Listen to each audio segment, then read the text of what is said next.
Je voulais revenir sur mon passé professionnel.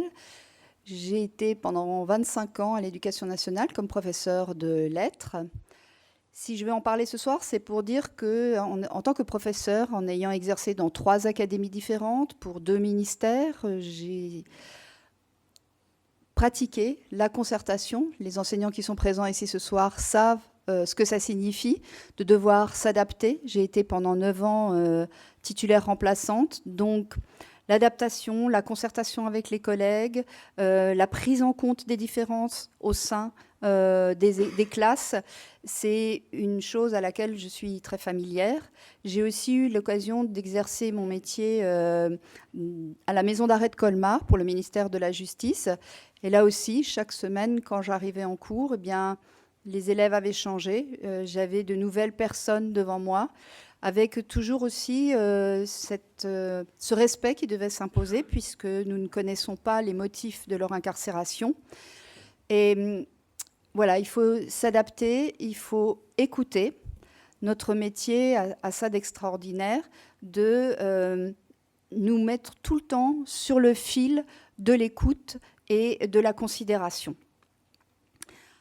Néanmoins, j'ai pris ma retraite il y a 8 ans, parce que l'opportunité se présentait du fait que nous avons 3 enfants. Et si j'ai pris ma retraite, c'est pour poursuivre et pour continuer à me consacrer au service des autres. J'ai monté une auto-entreprise d'écrivain public. Et là encore, dans cet exercice, je m'adapte, j'écoute mes clients et nous montons ensemble un projet d'écriture. Je suis prestataire et conseillère en écriture. Prestataire en écriture, ça veut dire que je rencontre une personne, elle me parle de son projet et au bout, il y a un texte, un livre, un journal. Voilà notre manière de travailler, toujours dans l'écoute et dans la considération. Quelle que soit la demande, elle est importante. Voilà.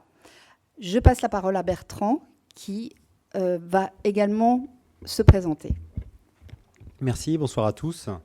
Alors, Bertrand Gaudin, 43 ans, 2 enfants. Je suis responsable du groupe Europe Écologie en Alsace centrale depuis quelques années. Et je suis élu avec Caroline Reiss à la communauté de communes et au conseil municipal depuis 2014. Au niveau professionnel, je suis enseignant, directeur d'école, et j'ai été auparavant éducateur à l'environnement. Et donc, de par cette expérience professionnelle, j'ai aussi pu pratiquer à un niveau à petite échelle, on va dire, la démocratie. Car déjà, à l'école, quand on fait de la pédagogie de projet en éducation à l'environnement, on aborde déjà l'idée de démocratie au niveau du groupe et au niveau des enfants. Et la démocratie, c'est une belle idée, une belle valeur comme la liberté ou la laïcité. Et souvent, on en débat sans vraiment mettre le même sens ou les mêmes choses derrière ces valeurs. Et donc, j'espère qu'à la fin de la réunion de ce soir, on partagera la même idée de la démocratie locale pour Célestat. Merci. Alors, la soirée va se passer sous plusieurs thèmes. Donc, le sujet, c'est la démocratie. On a rajouté 2 constructions. Josh Piegel parle de démocratie-construction. On va voir la nuance. Le premier point sera le collectif. Le deuxième, le commun. Et le troisième point, la co-responsabilité. Pour tous ces thèmes, pour savoir ce qu'on entend par démocratie-construction, nous avons la chance et le plaisir de recevoir ce soir l'expert de la région au moins, mais on a pu voir ces derniers temps que ça atteint une dimension nationale. Donc je vous remercie, Josh Piegel, d'avoir accepté de revenir à Célestat, une ville que vous connaissez bien, et je vous prie de vous présenter. Merci Caroline et merci Bertrand de m'inviter à partager avec beaucoup d'humilité ce qu'on a mis en place à Kingersheim après beaucoup d'essais-erreurs, après des voyages non pas lointains, mais des voyages entre le sens et l'engagement, entre le silence et l'engagement, entre la pensée et l'action, parce qu'il n'est pas interdit lorsqu'on est élu de penser. Il n'est pas interdit de se prendre du temps, de la réflexion, du silence avant de s'engager. Et c'est vrai que la démocratie, ça devient un peu un tarte à la crème, plus encore la démocratie participative. Tout le monde devient aujourd'hui, s'inscrit dans la démocratie participative. De quoi s'agit-il? Moi, j'ai une étoile qui me guide, entre autres, c'est Hannah Arendt, la philosophe, qui dit qu'au fond, la démocratie, c'est organiser l'espace qui existe entre les gens. Ça veut dire que les politiques ne pourront jamais squatter la démocratie, et que la démocratie, c'est l'affaire de tous. Encore faut-il que les politiques acceptent cette distanciation avec soi-même pour permettre le pouvoir d'agir, de s'exprimer. Et donc, la première réflexion, et qui fait partie de l'impensée démocratique sur la question de la démocratie, c'est quel est mon rapport au pouvoir? Quel est mon rapport au pouvoir? Est-ce que je suis dans l'ego ou est-ce que je suis dans le service? Je concède que pendant tout mon engagement, ça a été un combat, presque spirituel. Au fond, ce n'est pas gagné. Est-ce que je suis dans la pesanteur ou dans la grâce, pour reprendre des propos de Simone Veil que j'apprécie beaucoup? Ou est-ce que je suis les traces de Trump, le fou et le clown, ou de Mandela? On a le choix, on est libre. Mais en réalité, en caricaturant, c'est aussi ça qui nous interroge. Et si Caroline et Bertrand réfléchissent à la démocratie, c'est que nous ensemble, vous ensemble, femmes et hommes qui vous engagez, qui prenez les risques de l'engagement, osez s'engager, eh bien, s'interdisent pas de réfléchir sur quel est mon sens de l'engagement. Au fond, la démocratie continue, qui est pour moi une démocratie construction, j'expliquerai pourquoi, pour moi c'est un concept qui substitue à la démocratie participative à la tarte à la crème, où il s'agit de peindre un peu la démocratie d'un peu de participation. Il s'agit d'un vrai retournement démocratique. Et au fond, ce qui a caractérisé à la fois la gauche et la droite, pour revenir sur des références politiques, depuis 30 ans, c'est d'avoir comme horizon l'individu, électeur, consommateur, quand nous devons avoir comme horizon le citoyen. De comprendre que chaque personne singulière est capable de penser, d'élaborer, de co-construire avec les habitants. Il faut arrêter de prendre les gens pour des imbéciles, les draguer pour les élections et les oublier comme citoyens, dans leur souveraineté de citoyens, dans l'intervalle du mandat. Ça va plus loin qu'une démarche d'ingénierie démocratique. C'est quelle société on veut vivre ensemble? Quel espace de co-responsabilité voulez-vous faire de Célestat, au fond? Et évidemment, il y a plusieurs éléments qui m'ont permis de changer de cap. 86, je connaissais cette salle, j'étais conseiller régional, personne ne voulait la 6e place, j'ai été élu conseiller régional. Et puis ça s'est construit une sorte de course-poursuite dans la conquête du pouvoir, dans l'ego, la reconnaissance, on avait besoin de ça, enfin, il faudrait presque faire une psychanalyse avant de s'engager en politique. Et j'ai gagné les régionales, les cantonales 2 ans après, la mairie de Kingersheim, puis j'en pouvais plus. Et puis à un moment donné, et je crois que chacun d'entre nous, on a à un moment donné rendez-vous avec nous-mêmes. Et à l'issue du premier mandat, on a beaucoup fait pour les habitants, pas encore avec les habitants. Il m'est arrivé un truc assez bizarre et mortifère, douloureux, excessivement douloureux, qui m'a fait, pour un événement personnel et intime, qui m'a fait me rencontrer ce que j'ignorais, au fond, ma propre fragilité. Et pour moi, c'était une porte d'entrée pour plus d'humanité, pour un rapport plus humble au pouvoir, et donc la capacité de penser le partage du pouvoir. Et on sait que les qualités requises pour conquérir le pouvoir sont diamétralement opposées aux qualités requises pour le partager. Donc il faudra, vous, à la fois être capable de conquérir et de le partager derrière. Ça veut dire que l'élection ne sera jamais qu'un passeport à une démocratie continue, réelle et effective. Et donc, il s'est arrivé ce moment-là qui m'a changé. Et moi, je crois que ça fait partie de l'impensée démocratique. Tous les politiques vous diront, on est bon, on va faire pour les habitants, dormez tranquille, braves gens, on est à votre place, on est un peu des magiciens. Ça me tombe sur la figure, parce qu'on n'est pas des magiciens. Et je me refuse, en tant que maire, à être magicien. On est des activateurs du pouvoir citoyen, permettre à chaque personne de porter un projet, à chaque personne de participer au festin démocratique, de co-construire, ce qui est évidemment la pierre angulaire de tout processus de décision, et c'est le sens des conseils participatifs qu'on a créés il y a une vingtaine d'années. Donc, premier élément, le choc, la réflexion par rapport à soi-même, rapport au pouvoir. Et j'insiste chaque fois cette question-là, ça fait partie de l'impensée démocratique, puisque finalement la politique, c'est un peu l'ailleurs, on est tous des surhommes. On est en réalité vraiment dans la misère humaine aussi, comme tout le monde, avec les failles, etc. Deuxième élément, ça nous a permis, ça aussi, de réfléchir sur les pratiques démocratiques. Le premier mandat, j'ai fait des réunions de quartier classiques. Je pense même que tous les maires peuvent le faire. J'observe que c'est le déni de la démocratie. Dans cette forme de mise en scène, vous avez le maire, les adjoints, les techniciens qui sont là pour apporter des réponses à des habitants qui viennent déjà dans l'auto-censure, puisqu'en réalité, ils ne posent que la question de l'immédiat. pensant d'ailleurs, laissant aux élus la place pour les projets structurants. Catastrophique. Et du coup, il ne faut pas s'étonner que vous avez les questions, les gendarmes couchés, les crottes de chiens, problème de voisinage. Parce que forcément, dans l'inconscient collectif, le maire est un magicien. Cette relation magicien-consommateur, fournisseur-client nous amène tout droit au mur, vers l'abstention, vers le désenchantement, vers le discrédit. Et c'est ça qui fait dramatique. Et parallèlement, vous avez des gens qui sont dans la misère, qui ont besoin d'un chef, Front National. Et puis vous êtes des démocrates qui s'interrogent sur la démocratie. Elle est morte, elle est en train de se mourir. Parce que imaginez que la démocratie, c'est juste un bulletin de vote une fois tous les 5 ou 6 ans, c'est évidemment se leurrer. Et donc, on a réfléchi sur les pratiques. Réunions de quartier.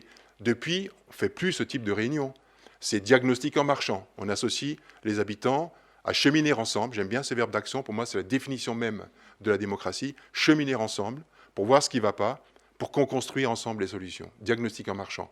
L'an dernier, 6 mois avant les Gilets jaunes, on a fait une rencontre en quartier, donc c'est un des événements parmi d'autres depuis 25 ans, et je ne raconte pas là dans l'écosystème, ça va beaucoup plus profondément, mais l'an dernier, on a fait les rencontres en quartier, 10 rencontres en quartier, avec 2 sujets, un discours de 3 minutes du maire, les gens sont ensuite partagent les tables de discussion, avec un élu présent, mais qui est là juste pour prendre des informations.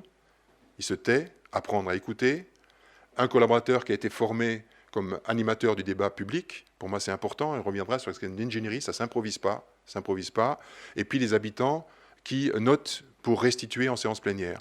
Et j'avais donné 2 temps pour vous dire l'importance qu'on ne naît pas citoyen, elle le devient. Et c'est le rôle des élus de permettre l'émergence de la citoyenneté. Premier temps, 3 quarts d'heure, avec post-it, etc., même si ça ne résume pas la démocratie, les post-it. Hein. Parfois, je me dis, il ne faut pas que ce soit perçu comme des clubs med de la démocratie. Et donc, en fait, on avait dit, dites ce qui ne va pas dans votre rue, dans votre quartier, mais aussi dans votre ville. Important de considérer cette démarche d'universalité lorsqu'on parle de démocratie. Parce que la tendance, c'est qu'est-ce qu'il y a chez moi ? Difficile même de voir le visage du quartier. Pour parler de la ville, il y a déjà une dimension d'universalité importante. Et c'est le rôle du politique de ne pas cantonner dans ce qui est un phénomène majeur qui s'appelle l'individualisme, moi d'abord, tout et tout de suite. Et donc, le réveil citoyen, il est là. C'est la responsabilité des élus. Et donc, on avait dit, dites ce qui ne va pas. Et les gens ont exprimé 500 post-it, en gros 35% considèrent qu'il y a un problème de sécurité routière, c'est vrai, dans toutes les communes. Ce qui d'ailleurs montre combien notre société a peur, y compris peur d'avoir peur. Mais on a pris ça au sérieux, on a créé une séquence démocratique là-dessus après, et on peut en décliner ce qu'on a fait après ça. Mais deuxième temps fort, et là, ils étaient fort surpris, je dis maintenant, vous nous dites en quoi vous êtes acteur, bénéficiaire, observateur de bienveillance dans notre ville, dans votre rue, dans votre quartier, dans notre ville.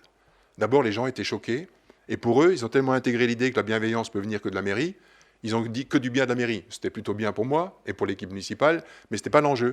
Et progressivement, on s'est dit, mais oui, mais c'est vrai que je m'occupe de mon voisin. Je ne suis pas un voisin vigilant, je suis un voisin bienveillant. C'est ce que je revendique.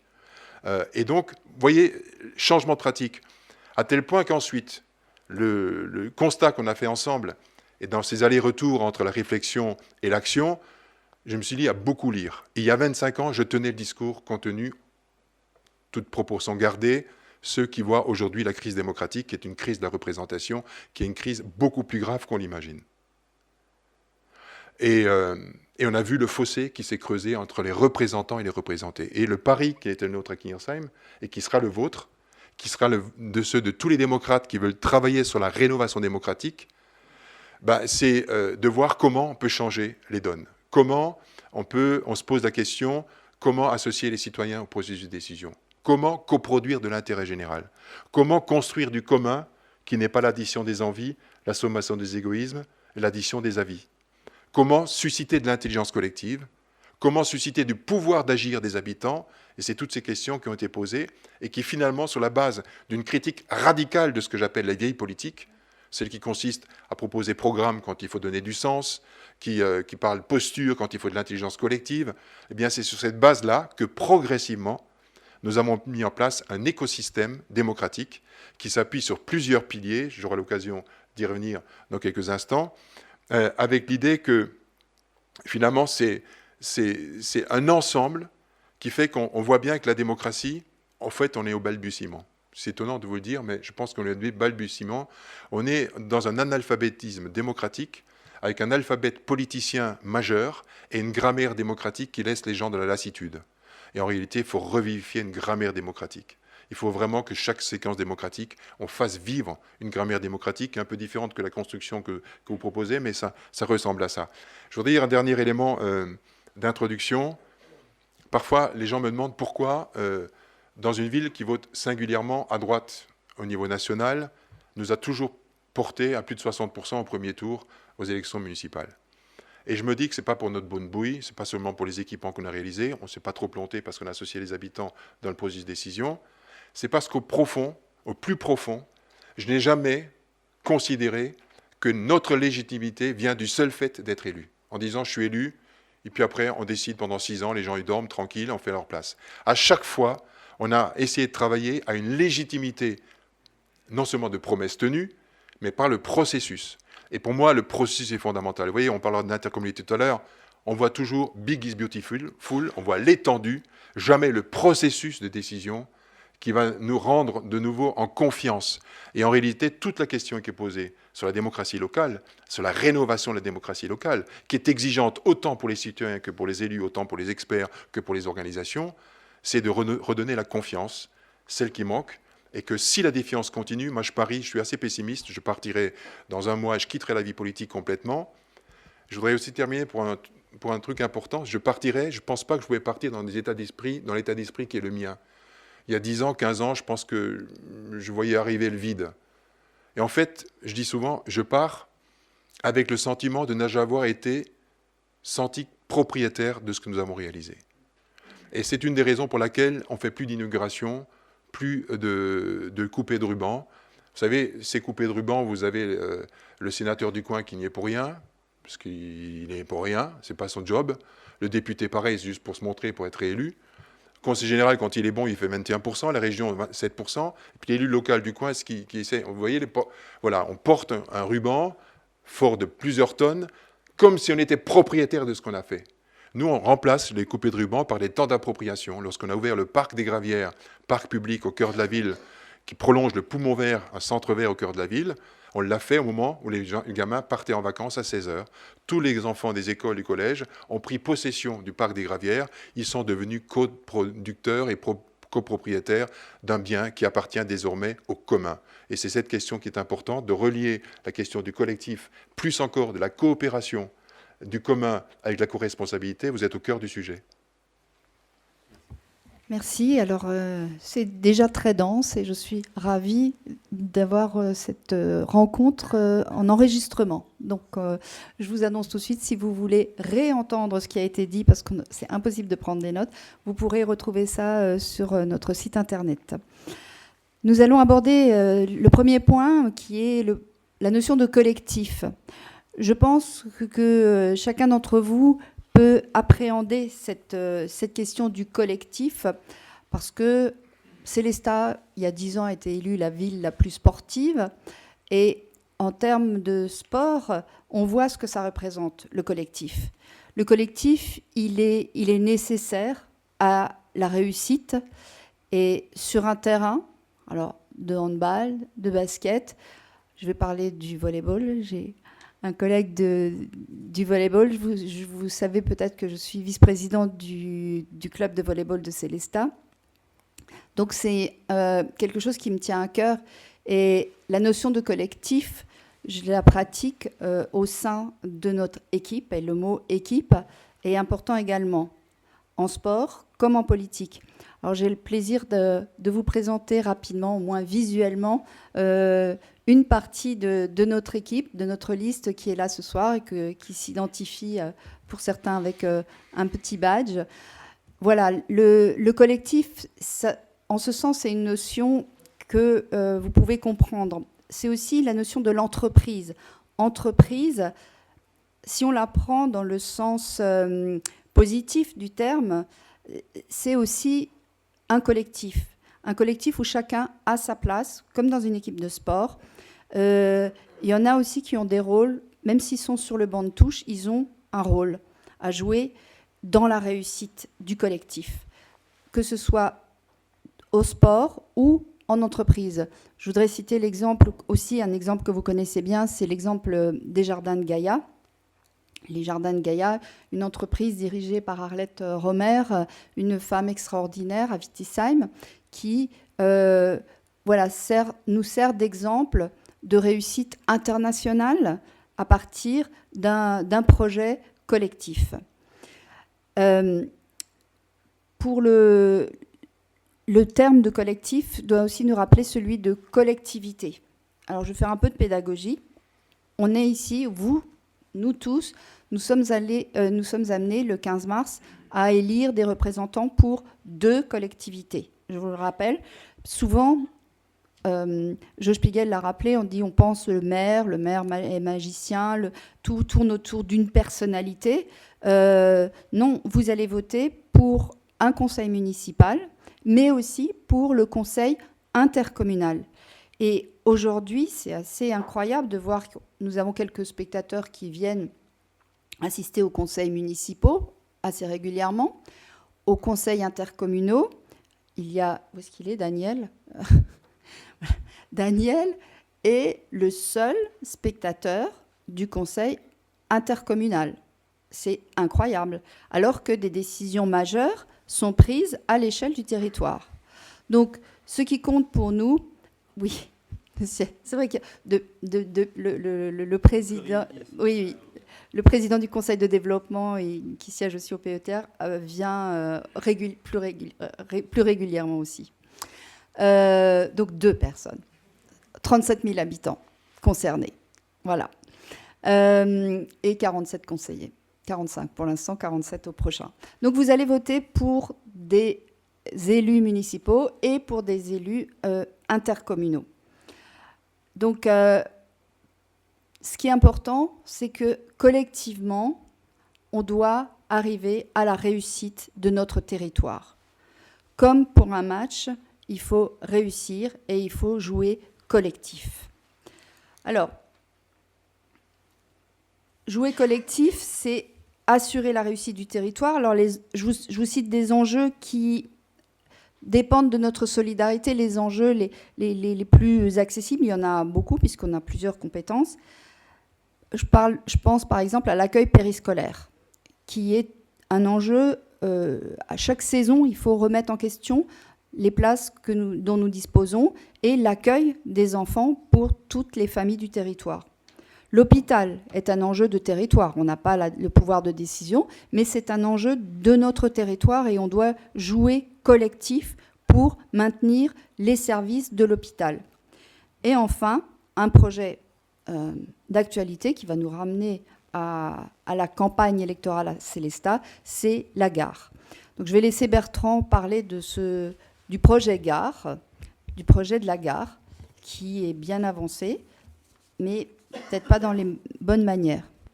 Oui, le projet de la gare, c'est un petit peu un cas d'école pour un projet qui manque de concertation. Alors, j'ai eu la chance de siéger au SCOT, qui est devenu le PETR. Et d'ailleurs, parce qu'il y a un lien entre le projet gare et le SCOT et le PETR, j'aimerais bien faire une petite expérience, voir lever la main tous ceux qui connaissent le SCOT et le PETR. Donc il y en a quand même quelques-uns. Mais, je suis impressionnée. Donc c'est bien, mais ce n'est pas une majorité. On voit que dès qu'on a des structures plus grandes, tout le monde connaît la commune, le maire et ce qui se passe à la commune. Caroline a donné l'exemple des conseils de communautés de communes où beaucoup de choses se décident, mais où le public ne se sent pas concerné parce qu'il y a très peu de public aux séances de conseil de communautés de communes. Et le SCOT, qui est devenu le PETR. Donc le SCOT, c'est le schéma de cohérence territoriale, qui est devenu, comme c'était trop simple, on a changé le nom maintenant, c'est le pôle d'équilibre territorial et rural. Il regroupe les 51 communes d'Alsace centrale et il définit notamment les grands projets d'urbanisme, d'aménagement du territoire pour les décennies à venir. Et dans les documents du SCOT, le projet de la gare et du réaménagement de la gare, il est indiqué comme projet structurant essentiel du territoire en Alsace centrale. C'est la première entrée de la ville de Sélestat, c'est le centre névralgique de Sélestat, et c'est un lieu qui est porté à se développer. Il y a de plus en plus de passagers qui passent par la gare de Sélestat, c'est 4000 par jour, Il y en a qui disent 8000 parce qu'il y en a effectivement 4000 qui arrivent le matin et 4000 qui repartent le soir, mais ça fait 4000 personnes. Et donc, c'est un projet essentiel. Ce projet essentiel, il a été monté au départ uniquement au niveau de la ville de Sélestat. Caroline Rice, dès le départ de la concertation de ce projet, il y a eu un comité de pilotage qui a existé, mais qui était pas suffisamment large, parce qu'il ne regroupait pas les usagers et qu'il n'allait pas au-delà de Sélestat. Et on ne peut pas dire qu'il avait un véritable pouvoir de décision dans ce projet. Donc, mais immédiatement, elle a demandé officiellement une commission consultative pour qu'il y ait vraiment une concertation sur ce sujet et que ce soit élargi aux communes de la communauté de communes et d'Alsace centrale, car c'est un projet qui concerne vraiment toute l'Alsace centrale. Car la gare, ce n'est pas juste raménager la gare, c'est aussi comment on y va, comment on s'y gare, comment on vient avec les transports en commun, à vélo, à pied, etc. Et tout ça, pour que ça soit pris en compte, il faut qu'il y ait une concertation très large et vraiment en amont. Donc nous, bien sûr, ce projet, comme elle a dit Caroline, il est déjà bien entamé. Autant que possible, si jamais on est élu, on remettra à plat tout ce qui est possible de remettre à plat. Et notamment, une des solutions qui a été trouvée par la commune, comme il y a beaucoup de voitures et qu'elles ont du mal à se garer, on va rajouter 400 places de parking et un parking à étage. Ça, c'est un projet qui n'est pas encore acté, on peut encore revenir dessus. Et on pense qu'avant de rajouter 400 places de parking, il faut peut-être étudier toutes les solutions alternatives à la voiture. Et dans le projet gare, rien n'est prévu pour changer ou améliorer pour l'instant le transport en commun. Est-ce que tout a été pris en compte pour les cyclistes, les piétons ? Dans le projet, pour l'instant, il n'y a rien indiqué sur la rénovation de la passerelle pour les piétons et cyclistes. Est-ce que la traversée du carrefour du Général de Gaulle, donc la route de Colmar-Strasbourg, qui est la plus passagère de Sélestat, est-ce qu'il sera vraiment sécurisé ? Car il faudra quand même le traverser. Il n'a pas été étudié la possibilité de passer en dessous par un souterrain ou au-dessus par une passerelle. Ça n'a même pas été évoqué. Et l'accès aux personnes à mobilité réduite pose aussi question. Donc voilà, pour toutes ces raisons, c'est vraiment un projet qu'on souhaite reprendre. Alors, sur ce type de projet, de grands projets structurants, je voudrais bien avoir l'expérience de Jo Spiegel sur comment on fait, comment on rassemble les personnes, les avis, on recueille autour d'un grand projet. Bien sûr, il ne s'agit pas seulement de recueillir des avis, il s'agit de permettre la mise en place d'une séquence démocratique où la pierre angulaire consiste d'approfondir le sujet avec une composition hybride de toutes les ressources de sens, d'intelligence et d'expertise. Ça, c'est la règle à Kingersheim et c'est la règle qu'on a appliquée à l'agglomération. Et puisque vous parlez de collectif, je pense que le moteur, je veux dire un mot sur l'intercommunalité, parce que c'est important, et notamment sur la démocratie qui manque au niveau de l'intercommunalité. Elle manque dans les communes souvent, mais elle est déficitaire dans les intercos. Les intercommunalités portent des compétences fortes, lourdes financièrement, et il n'y a jamais de débat en fait. Jamais de débat sur les déchets, sur les mobilités, sur un plan climat qu'on a lancé chez nous et qui s'inscrit dans une grammaire démocratique. Donc, pour moi, j'ai été très, très rapidement un militant de l'intercommunalité, c'est un militant de la coopération entre les communes. Et je trouve que c'est une dimension sans doute la plus exigeante de la démocratie. Plutôt que de s'ignorer chacun de sa paroisse, voir comment on peut construire ensemble des propositions plus rigoureuses en matière de dépenses publiques, c'est quand même important, c'est le minimum de choses, ce qui n'a d'ailleurs pas jamais préfiguré dans les réformes successives de décentralisation. Tout le monde s'en fout, on reste sur l'empilement, on dépense comme ça, on empile, on cloisonne, on fonctionne en silo, alors qu'en réalité, là, le bon sens voudrait de se poser quand même la question, quelle est l'échelle et quelle est la complémentarité des échelles de décision qui permettent le meilleur usage des deniers publics. C'est quand même quelque chose qui me paraît sain au départ. Eh bien, moi, j'ai quand même milité pour la coopération intercommunale. Elle a pris beaucoup de retard. Les autres pays européens ont trouvé la solution, c'est la fusion des communes. Ce n'est pas dans l'histoire de notre pays. Et donc, l'alternative qui a été trouvée, renforcée d'ailleurs par la loi Chevènement et d'autres, c'était la coopération entre les communes. Moi, je dis souvent, l'intercommunalité, c'est les valeurs de la République appliquées au territoire.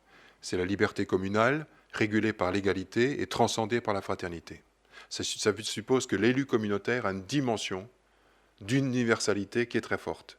Et qu'un projet intercommunal est basé sur un vieux principe d'ailleurs de saint Thomas d'Aquin, qui est le principe de subsidiarité, de faire ensemble ce que les communes seules ne peuvent pas faire. C'est comme du bon sens de faire ensemble ce que les communes seules ne peuvent pas faire. Il est accompagné par un autre principe pour lequel je milite absolument, ça s'appelle l'égalité, ça s'appelle la solidarité. C'est-à-dire de faire ensemble ce que les communes seules ne peuvent pas faire parce qu'ils n'ont pas les recettes fiscales, pas les taxes professionnelles, les ex-taxes professionnelles, et on accepte dans ce pays qu'il y ait des fractures territoriales au sein même de territoires. Vous avez des communes pauvres et des communes riches dans un même territoire, en République. C'est inacceptable. Et donc l'intercommunalité, trop lentement, joue un rôle de péréquateur de solidarité. C'est la raison pour laquelle, quand j'étais président de l'agglomération à Mulhouse, j'ai instauré en effet des services publics, comme le périscolaire, comme la petite enfance, considérant que des maires qui n'ont pas les moyens ne peuvent pas offrir ce service-là, au nom de quoi on peut accepter en France que les enfants dans un même périmètre n'aient pas le même service public périscolaire et même service public de petite enfance. Donc les compétences, c'est lié aussi aux valeurs qu'on veut donner à l'intercommunalité. Et donc c'est important de dire que l'interco, c'est ça. Et en même temps, ce qui est nouveau, ce qui est important, c'est lié aussi à la lisibilité. Vous avez des compétences obligatoires et des compétences facultatives, mais jamais des compétences qui chevauchent celles des communes. C'est le couple commune-communauté. Si la commune délègue une compétence à l'intercommunalité, elle n'a plus maîtrise sur cette compétence. Mais pour nous, au fond, ce qui est important, c'est pas de savoir qu'on a le pouvoir ou pas le pouvoir, c'est de savoir à quelle échelle le pouvoir est le mieux exercé. Et je remercie, je vois dans la salle, j'ai bien compris, des membres du Conseil de développement, je remercie cette société civile qui est aux côtés des intercommunalités, qui n'est pas assez écoutée par les intercommunalités, qui produisent de l'intelligence collective. Dans mon agglomération, j'ai considéré que les ateliers projets, qui sont les conseils participatifs de ma commune, eh bien, on associe systématiquement, pour chaque projet, des membres du conseil de développement, évidemment les élus communautaires, les élus communaux qui se sentent complètement dépourvus de tout, et donc une composition essentielle, hybride.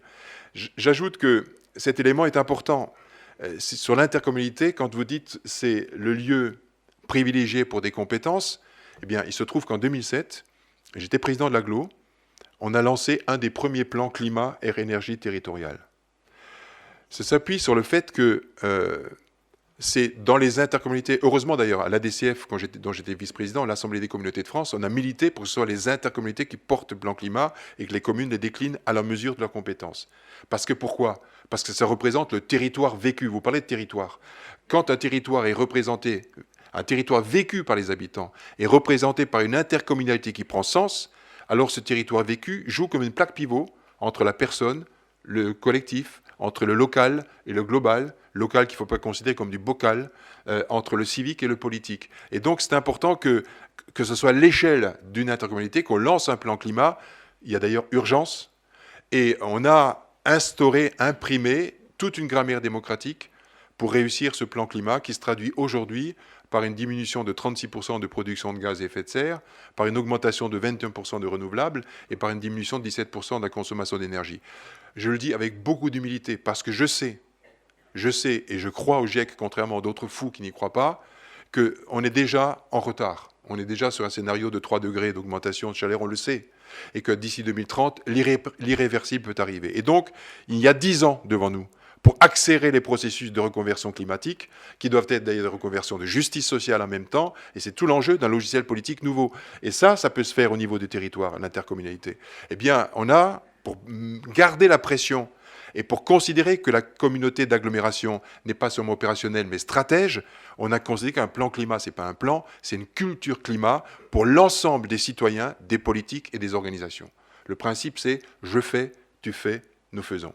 Et donc, on a décliné à chaque fois des Olympiades du climat, 4 Olympiades tous les 3 ans, 4 ans, pour dire qu'à chaque fois, on met la barre plus haut. C'est comme en sport, on met la barre plus haut, on se fixe des objectifs autour des questions du sens, du pilotage. Tous les mois, je n'ai pas voulu de vice-présidence, mais je trouve que c'est moi qui anime la transition écologique. Tous les vice-présidents, les chefs de service sont présents tous les mois pour piloter. Et évidemment, tout s'est construit sur une mobilisation démocratique, c'est-à-dire une mobilisation des citoyens, des organisations sur le plan climat. Et donc, ça a permis en fait une mobilisation générale sur l'ensemble du territoire et qui montre en fait que le politique, c'est pas quelque chose de descendant, c'est d'abord comment mobiliser, fédérer les énergies pour que chacun soit digne de rendez-vous avec les citoyens, avec les êtres qui sont un être. Et là, c'est une question des valeurs. Pour moi, l'être qui est un être est déjà mon frère aujourd'hui. C'est l'inverse de ce que pense Trump. Et je pense qu'on a une responsabilité, pour la première fois dans l'histoire de l'humanité, notre génération a une telle responsabilité devant des milliards d'êtres qui sont à naître. Il faut prendre ça au sérieux. Et je crois vraiment que c'est dans les territoires qu'on va changer les choses. On a les compétences des mobilités, des déchets, d'aménagement du territoire, vous l'avez dit, le SCOT, tout ça c'est localement. Il manque juste, et je le dis ici, malheureusement, il manque des soutiens puissants de l'État. Et j'espère que les propositions de Laroturu, Jeanne Hessel, etc., européens, se terminent un jour par un traité européen, par une banque européenne, par un budget européen climat, parce que le climat sera la source de la paix en Europe. Si on réussit le climat en Europe, on réussira peut-être la paix. Parce qu'en effet, on est mal barré, avec des immigrations climatiques qui sont devant nous, qu'on n'accepte pas, alors qu'il faut se préparer à une résilience, à faire en sorte que cette planète soit partagée par tous. Lorsque nous avons à Kingersheim lancé la révision du plan local d'urbanisme, évidemment, ce n'est pas dans le bureau du maire que ça se passe. On a mis 3 ans en associant un conseil participatif, une séquence démocratique, et simplement j'avais dit une chose: vous êtes là, habitants, volontaires, tirés au sort, vous êtes là, experts, vous êtes là, organisation, vous êtes là, élus majoritaires et minoritaires, vous êtes tous là, vous représentez toutes les forces vives et l'intelligence de la commune, mais moi en tant que maire, et c'est le périmètre démocratique sur lequel je reviendrai, c'est l'honneur du politique que d'affirmer une vision. Et je dis que voilà, vous pouvez faire ce que vous voulez, mais moi ce qui est non négociable, vous cherchez simplement à traduire un souci qui est le mien, c'est que nous sommes juste, nous la commune, un coin de la planète. Et la planète va mal. Donc vous faites tout pour que notre planète ne contribue pas à ce que la planète va plus mal. Et donc on arrive avec des habitants qui aujourd'hui sont complètement en phase, refus d'artificialisation des terres parce que ça va nous faire une conurbation pas possible, enfin toutes des choses qui sont venues de l'intelligence collective. Parce qu'on a aussi, j'anticipe un peu sur les autres questions, on a commencé par une formation. C'est-à-dire qu'on est tous le même sens des mots et le même niveau de compréhension. Quand vous parlez de SCOT, je ne suis pas sûr que tout le monde sait. C'est un schéma de cohérence territoriale. Quel avenir du territoire? Pour que le même sens des mots, qu'on sache que c'est que les accords de Kyoto. Pourquoi le facteur 4? Pourquoi la mixité sociale? Et puis ensuite, deuxième soirée de formation sur la densité. Tous les maires vous diront qu'il y a un problème. Dès que vous voulez faire un immeuble un peu en hauteur, vous avez les pétitions autour de vous. Sauf qu'on ne peut pas faire autrement, si vous ne voulez pas artificialiser les terres, que de faire une densité humaine dans nos villes. Fribourg l'a fait, la ville qui se reconstruit sur elle-même, il faut être capable de le faire dans des conditions acceptables d'humanité. C'est tout l'équilibre entre le besoin de logement et le désir d'environnement. Et ça montre bien que c'est dans la co-construction, on a vécu des trucs fantastiques ces derniers temps, qu'on arrive à prendre des décisions courageuses. Pas seulement la consultation, pas seulement le débat, mais la co-construction. Et cette co-construction se fait dans les conseils participatifs qu'on a créés une 20aine d'années, qui sont maintenant les ateliers projets au niveau de l'intercommunalité. Donc, très important, hybrider toutes les instances participatives, c'est fondamental. Plus c'est pluriel, plus vous arrivez à construire des compromis dynamiques. Deuxièmement, la philosophie, arrêter l'affrontement systématique, stérile et infantilisant, et commencer à fertiliser les points de vue différents.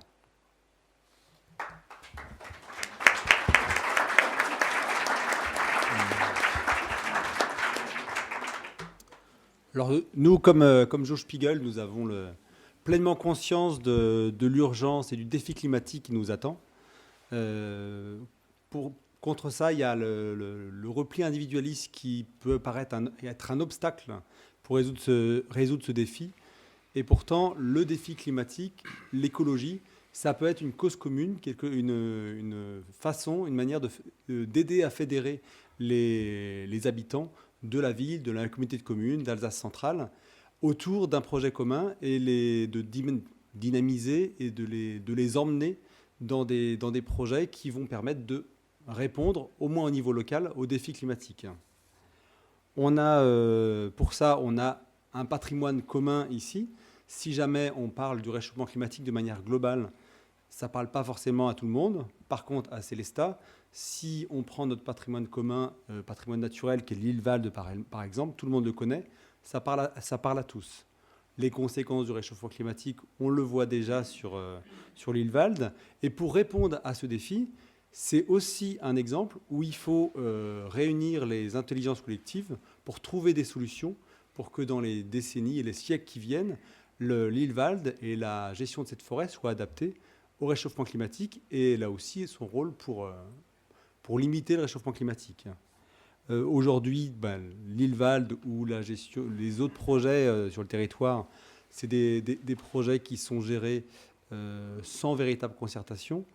On a le sentiment que sur cette réserve naturelle qui est tout de même, qui a été créée en 1995, qui est une des premières réserves naturelles régionales et d'importance, on a le sentiment que l'enjeu économique d'exploitation du bois prend le dessus sur l'enjeu de protection, alors que ça devrait être une priorité, la préservation de la biodiversité, la préservation des arbres remarquables, etc.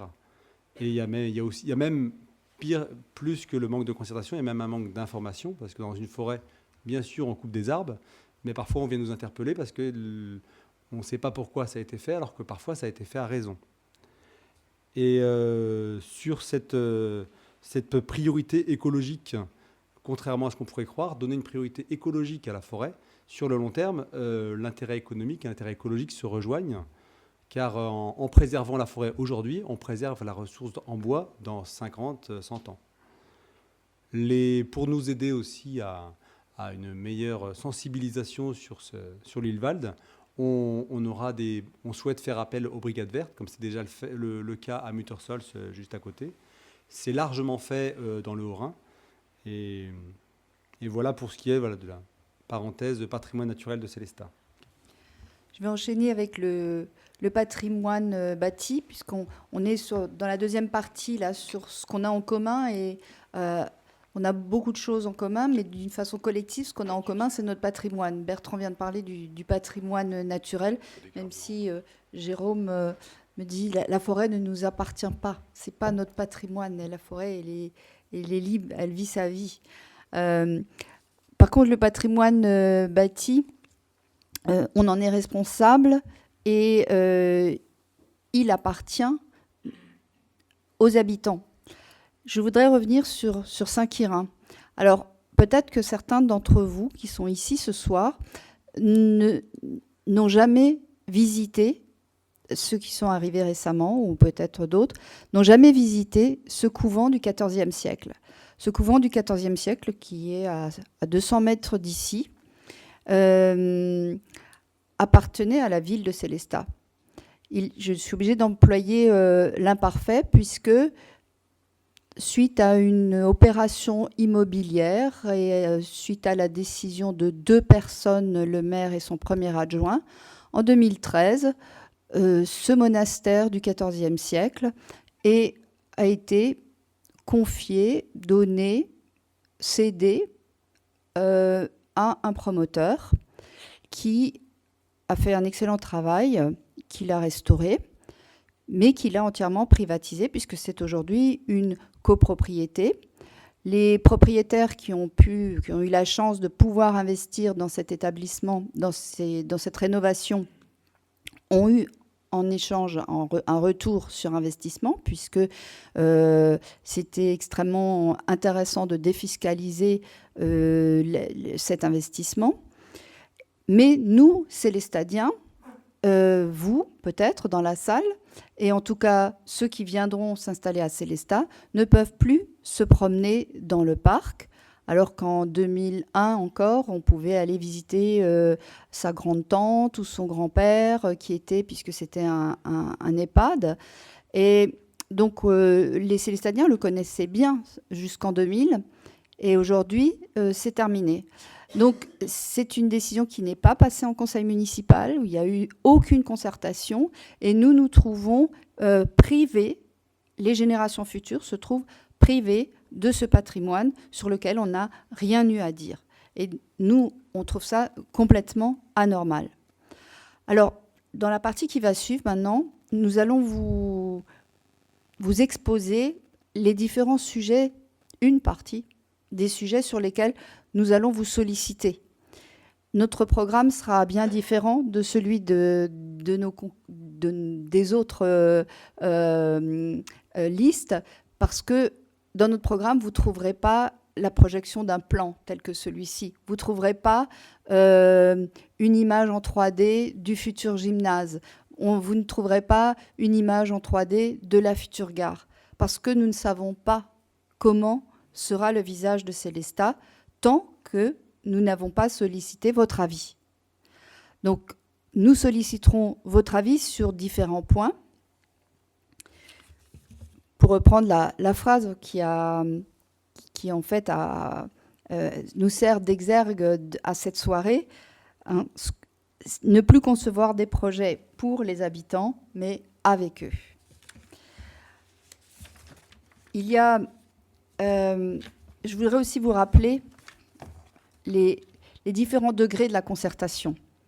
Le degré 0 de la concertation, c'est celui qu'on connaît le mieux à Célestat, c'est la présentation. C'est-à-dire on fait venir les gens et on leur montre tout ce qu'on va faire. Ah, voilà, on va faire ça, ça, ça va coûter 100 et tant, ça va avoir lieu en janvier, dans 6 mois et dans 1 an. Et puis vous roulerez comme ça et vous partirez par là et on rentrera par cette porte. Voilà. Ça, c'est de la présentation et c'est le degré 0 de la concertation, ce que j'ai souvent reproché à la municipalité actuelle en conseil municipal. Le degré suivant, c'est la consultation. C'est le minimum, au moins, consulter alors, les usagers, les riverains, les professionnels. Ça n'a pas été fait à la gare de Célestat.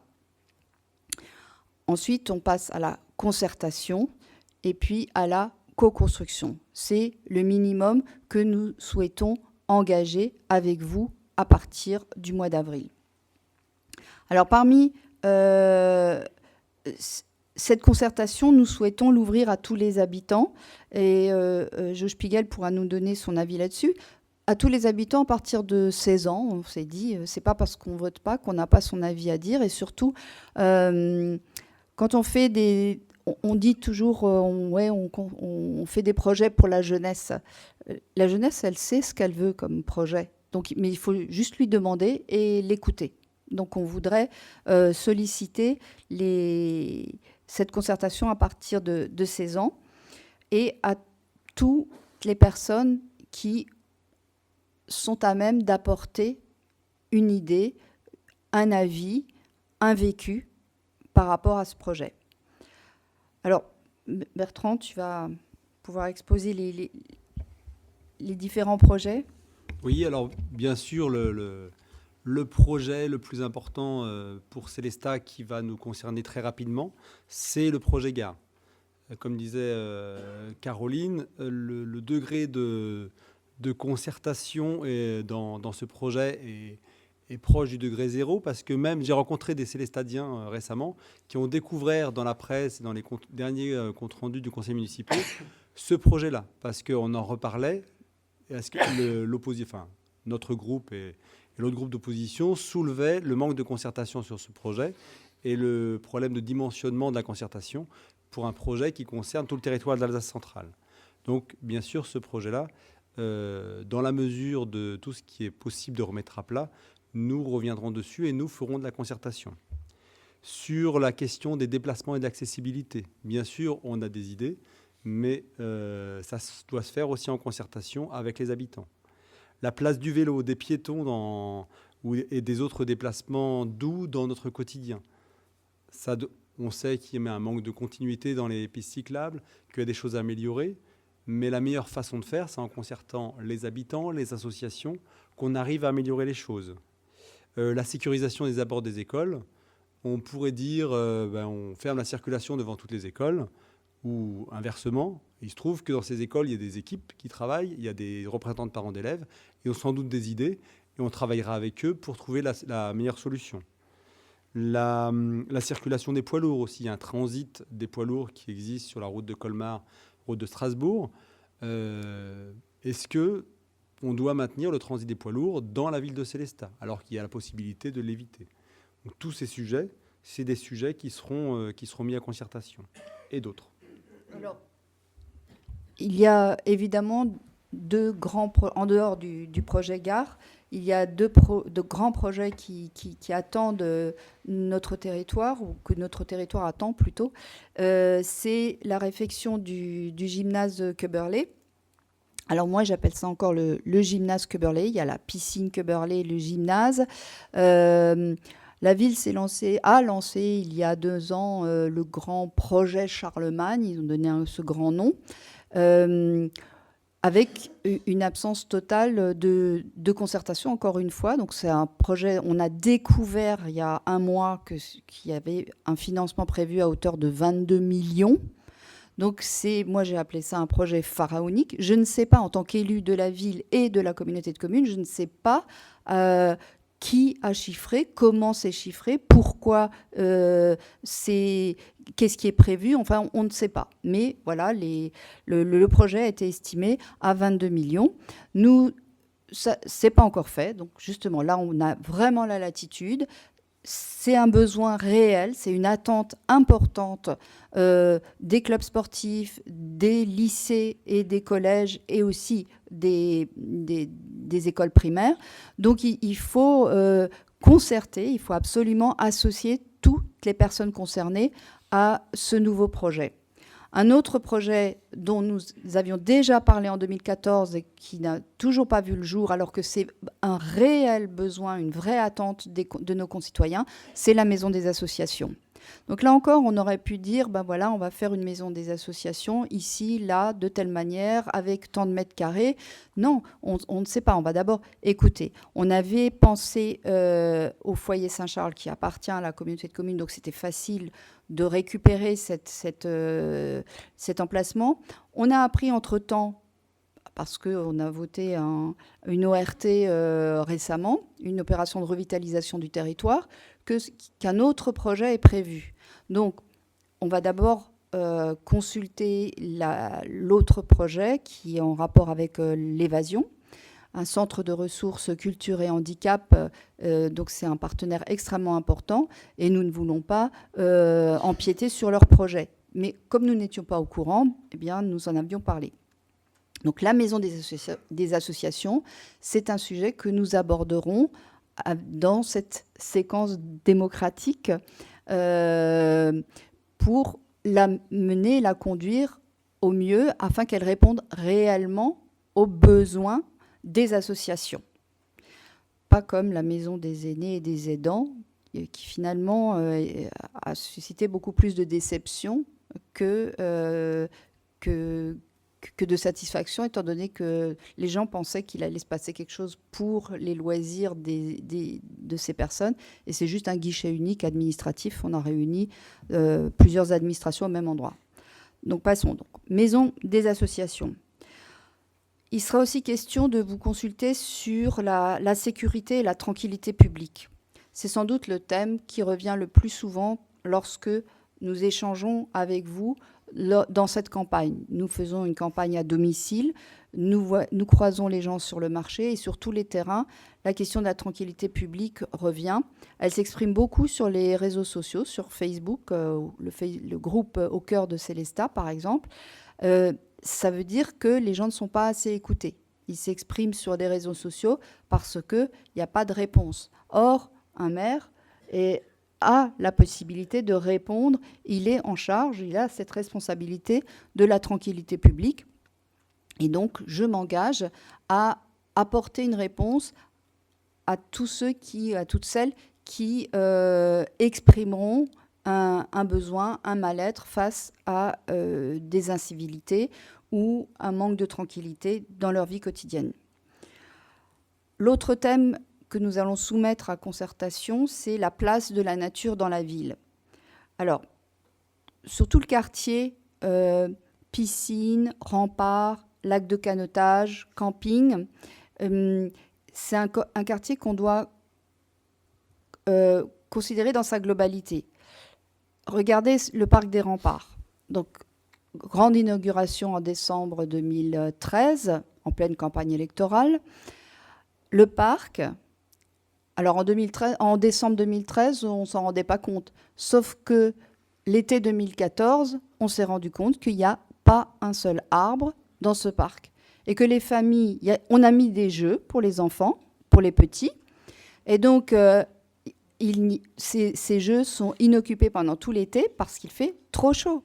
Il n'y a pas d'ombre, il n'y a plus d'eau. Avant, il y avait le skatepark avec de l'eau. Maintenant, je suppose que sans doute, on a estimé que les jeunes faisaient des salissures avec l'eau du skatepark. Donc, on a supprimé le skatepark et on a supprimé l'eau. Et on a supprimé les arbres. Donc, aménager un parc sans ombre, aujourd'hui, en 2014, puisque c'était le cas, c'était une aberration. On aurait simplement discuté avec une maman avec une poussette. Elle aurait su dire tout de suite, il faut de l'ombre pour que je puisse m'installer avec mes enfants, attendre mes enfants, les regarder jouer, etc. Donc tout cet espace va être reconsidéré, mais en concertation. D'une manière générale, toute la végétalisation de la ville, ce mot, vous allez le retrouver dans tous les programmes, hein. Il faut végétaliser le centre-ville. Tout le monde conçoit qu'on ne peut plus laisser une ville minérale comme Sélestat. Il y avait quelques arbres, ils ont chaque fois profité des arbres pour mettre des sanisettes en dessous, mais il n'y a pas d'ombre dans Sélestat. Nous ne voulons pas imposer ni ce type de végétalisation, ni l'implantation de palmiers derrière l'église Sainte-Foy. Je ne vois pas du tout ce que font les palmiers à Sainte-Foy. Mais il faut poser la question à ceux qui connaissent la nature du Ride, à ceux qui savent, et puis à ceux qui ont des besoins, voilà, qui estiment qu'il faut des abris de ce type-là ou des arbres de ce type-là. Et enfin, ah oui, ça c'est pour la place de la nature en ville, une belle idée que j'ai vue sur le blog dont je vous conseille la lecture, le blog Défi écologique. Ils ont proposé un monument aux vivants. Alors, tout le monde, chaque village a un monument aux morts. Et pour eux, il s'agit de créer un monument aux vivants. Et c'est à nous de définir à quoi il va ressembler. D'abord, est-ce que c'est monument aux vivants au singulier, AU? Est-ce qu'on va honorer le vivant ou est-ce qu'on va mettre au pluriel? Donc là aussi, ça reste à réfléchir. Je trouvais que c'était une belle idée de faire un monument aux vivants pour montrer l'importance du respect que l'on doit à ce qui est vivant. Et pour nous rappeler que ce qui est vivant est périssable et qu'il y a un réel enjeu, au moins symbolique, là derrière.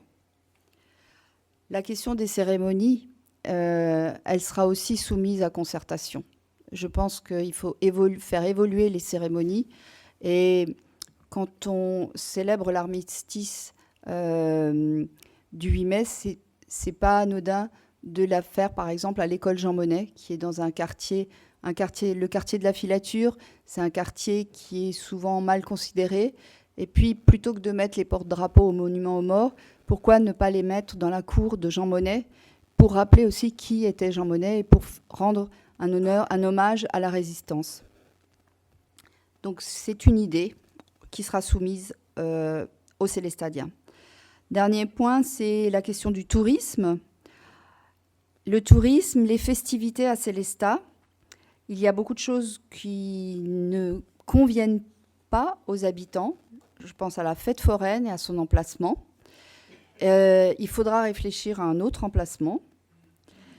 Il faudra réfléchir ensemble à l'évolution du Corso Fleuri, des festivals, associer encore une fois les jeunes, parce que c'est eux qui veulent en profiter davantage.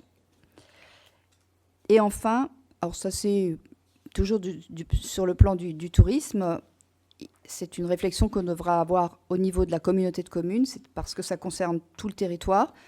La question d'un camping intercommunal, on ne va pas l'inscrire nous dans notre programme, mais il faudra y réfléchir.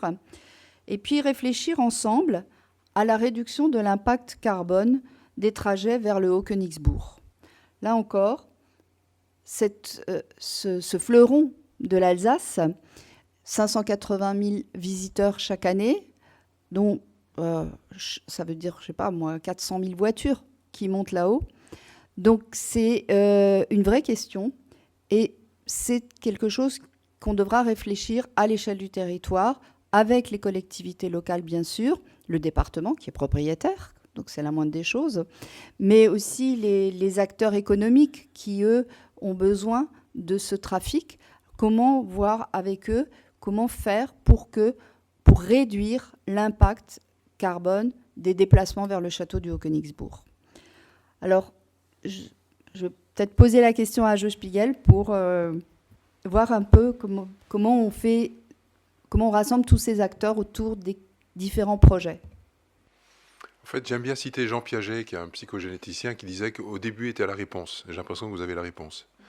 En tout cas, vous êtes animé par un bel état d'esprit, parce que le fait de poser des questions plus que d'apporter des réponses, mais d'avoir un diagnostic déjà et une vision, vous permettra de susciter l'intelligence collective des habitants de Célestat. Tous les projets dont vous avez parlé, d'une manière ou d'une autre, c'est des types de projets qui ont fait partie d'une séquence démocratique à Kingersheim. Donc c'est vraiment ce qu'il faut poser comme étant... On ne va pas décider à la place des gens, c'est avec eux dans un processus de co-construction. Juste une remarque sur la question de la tranquillité publique. Moi, j'ai toujours eu une approche très pragmatique par rapport à ça et métapolitique. C'est-à-dire, on a bien le vieux débat entre la droite et la gauche laxiste, la droite, etc. C'est un faux débat. Je pense que tout le monde adhère à une valeur métapolitique qui s'appelle le respect. Et chaque fois qu'on a parlé de tranquillité publique, moi j'ai parlé de respect. En fait, quand mon utopie, en fait, ça reste vrai à quelques semaines de mon arrêt de la vie politique, c'est comment construire une ville fraternelle, comment construire une démocratie de fraternité qui n'a rien à voir avec bisounours. C'est être d'accord, mettre sur la table des désaccords pour construire des accords. Mais en même temps, je suis très très proche des préoccupations des gens, y compris ceux qui nous demandent simplement d'être parfois protégés, d'avoir de la tranquillité, etc. Et donc on a, nous, avec des moyens considérablement en baisse, quand même préservé une présence humaine d'une police municipale qui a fait un travail de proximité énorme, mais avec aussi des agents de tranquillité publique, et avec 3 objectifs: la prévention primaire, avec le centre culturel, l'école, etc., retrouver quand même la question d'un pacte civique dès l'école et chez les familles, la question de la dissuasion et la question de la sanction. J'ai aucun problème par rapport à la sanction. Et je peux vous dire qu'à Kingersheim, il n'y a personne n'est venu dans mon bureau pour ôter les PV, parce que tout simplement, c'est la règle. J'observe aussi, pour le dire d'une manière un peu désabusée, et je me pose la société dans laquelle on construit aujourd'hui, quand la police municipale est présente aux sorties d'école, tout va bien. Et quand elle n'est pas présente, c'est le bordel. Donc ça veut dire quand même qu'on est dans une société encore d'assistés civiques et qu'on a beaucoup de travail à faire sur la co-responsabilité. Jusqu'à combien de temps faut-il des flics pour que les choses se passent normalement dans une sortie d'école ? Nous, on a un parking de 300 places à côté d'une école, on a besoin de police municipale pour régler les choses. Donc c'était un côté un peu plutôt désabusé, mais je veux aussi le partager. La question que vous me posez, c'est l'occasion de vous dire quels sont les 3 piliers importants de l'écosystème démocratique qu'on a mis en place dans notre commune. Parce qu'il s'agit bien d'un écosystème où tout prend sens, où tout est interdépendant. Le premier pilier, c'est l'intuition d'avoir construit un lieu dédié aux pratiques démocratiques. C'est la maison de la citoyenneté qui a été construite en 2006. Les gens savent que c'est une maison qui appartient autant aux citoyens qu'aux élus, autant à la concertation que la décision, autant aux organisations qu'aux experts. Donc c'est la maison de la citoyenneté, et c'est la maison des 3 fonctions essentielles de la démocratie, celle du débat, celle de la décision, c'est donc aussi celle de la maison du conseil municipal, et entre les deux, de la co-construction. C'est la maison de toutes les ressources de sens, d'intelligence et d'expertise de la ville. Chacun est bienvenu à la maison citoyenneté. Et je voudrais vous dire qu'elle a été construite autour de 3 espaces qui reflètent assez bien 3 cultures politiques qui sont en nous, là, qui existent entre nous, et qui, dans notre pays, s'ignorent et s'affrontent systématiquement. La première culture, elle est symbolisée par le parvis qu'on emprunte, qui est le parvis Jean Moulin, qui est un préfet de la République assassiné par les nazis. Et pour moi, il représente une culture fondamentale, qui est la culture de la résistance, et donc par extension de l'indignation, du contre-pouvoir, de la colère.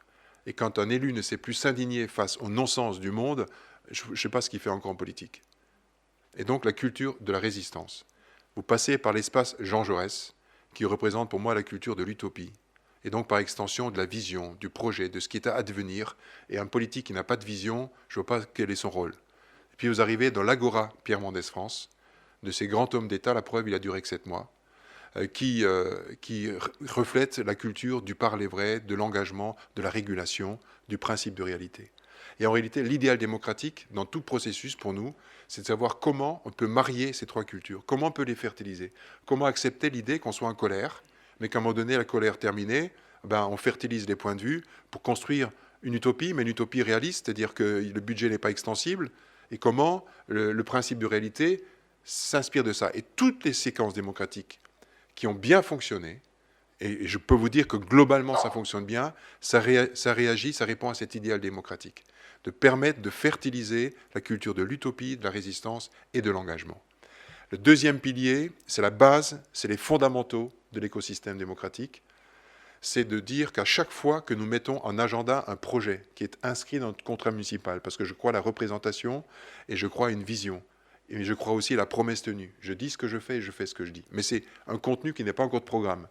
À chaque fois qu'on met un projet en agenda, ou à chaque fois que se révèle une pétition, et donc un droit d'interpellation des habitants, qui est pour moi une bonne nouvelle pour la démocratie, alors nous ouvrons une séquence démocratique. C'est très important. Ouvrir une séquence qui a un début et une fin.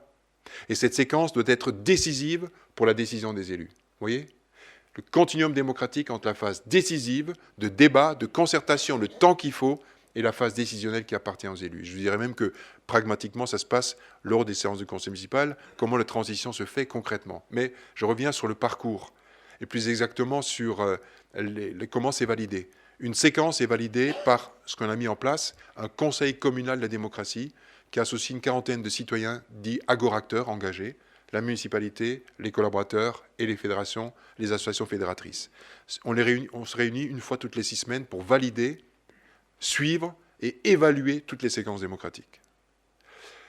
Toute séquence est préparée par une équipe projet formée d'un porteur politique, formée d'un technique et formée de 3 agoracteurs. Donc déjà, hybridation même dans la préparation. Et la préparation de séquence est fondamentale. Si vous voulez que la décision soit imprévisible, il faut une grande préparation en amont. Comment je vais associer les citoyens, quelle durée, etc. Donc c'est un vrai travail de préparation. La démocratie ne s'improvise pas.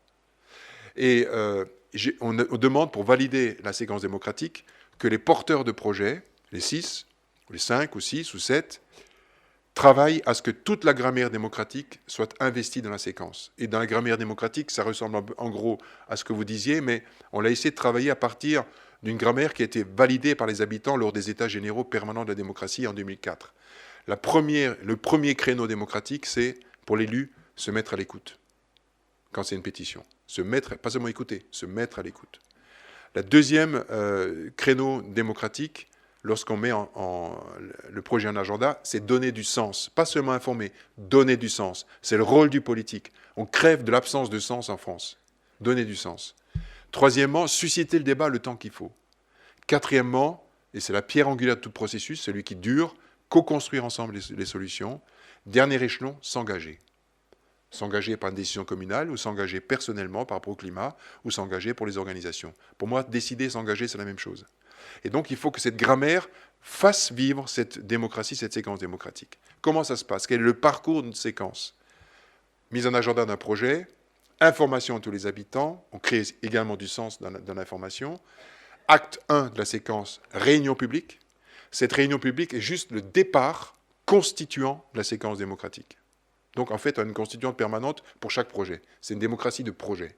Et cette réunion a pour vertu, 1, de donner du sens, expliquer le sens, le pourquoi, pour qui, pourquoi en 2 mots, faire émerger les questions, faire émerger les peurs qui sont toujours là, peur de tout changement, écouter les premières propositions. Et à l'issue de cette séance publique, on propose aux habitants de déléguer à une instance participative qu'on appellera les conseils participatifs, qui ne sont pas seulement des conseils citoyens, des conseils participatifs, d'approfondir le sujet. Et dès lors, on délègue à la création d'un conseil participatif d'approfondir le sujet. Comment on fait ?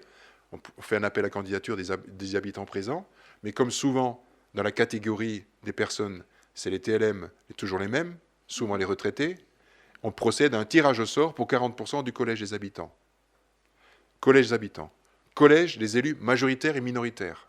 C'est important que les gens se parlent, élus, habitants. Pourquoi des conseils citoyens à qui on donne un os à ronger, puis après c'est le politique qui décide ? Non. Habitants, volontaires tirés au sort, collège des élus majoritaires et minoritaires, parce que nous respectons les élus, qu'ils soient d'opposition ou pas, ou minoritaires. Troisièmement, collège des experts, très important, les collaborateurs et les experts extérieurs. On a plein d'expertise en France. Et le quatrième collège, le collège des organisations, syndicats, entreprises, associations. Et donc, dans tous les conseils participatifs, la composition est plurielle et représente la société française qui se parle. Et ça, c'est important. Quelle est la philosophie ? Donner le temps de plein pied, et un élu n'a pas plus de voix dans le conseil participatif que les autres. Il a sa voix déterminante dans la décision lorsqu'il est dans l'ecclésia et pas dans l'agora. Eh bien, équivalent de parole, de plein pied, fertiliser les points de vue différents. Vous sortez avec la fumée blanche quand vous aurez trouvé des compromis. En gros, c'est ça. Et ça veut dire que la démocratie, pour moi, je revendique qu'elle soit lente. Parce que dans l'espace public, il y a des choses qui sont incontournables, qui s'appellent la complexité. Lisez Edgar Morin, il a raison. Il y a l'altérité, c'est pas pour sa pomme, c'est pour l'autre. Il y a la maturation.